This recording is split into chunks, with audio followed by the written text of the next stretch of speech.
ancien attaquant de la Squadra Azzurra, Gianluca Vialli est mort à l'âge de 58 ans, à Londres, ce vendredi 6 janvier. Cette légende du football italien, qui a notamment écrit les belles pages de la Juventus Turin, luttait contre un cancer du pancréas depuis 2018. Cette fois-ci, c'est le football transalpin qui pleure la disparition de l'une de ses icônes. Alors que le Brésil pleure encore son roi Pelé, le pays cher à Claudio Capeo a appris la disparition de Gianluca Vialli, ce vendredi 6 janvier, à Londres.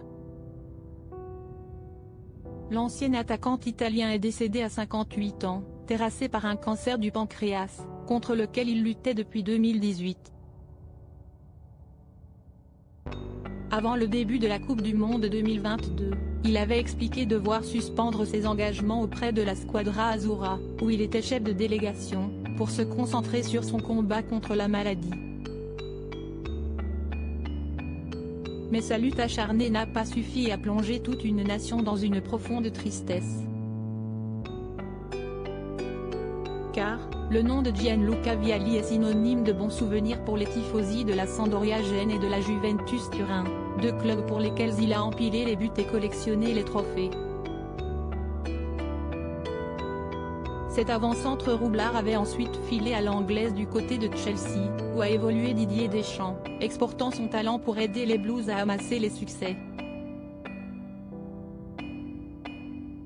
Ces trois institutions du ballon rond n'ont pas manqué de rendre hommage à leur ancien joueur sur les réseaux sociaux. 4 années avec un compagnon de voyage indésirable, un succès qu'il avait également touché du doigt avec la sélection italienne lors du championnat d'Europe 2021, alors qu'il était l'un des adjoints de Roberto Mancini.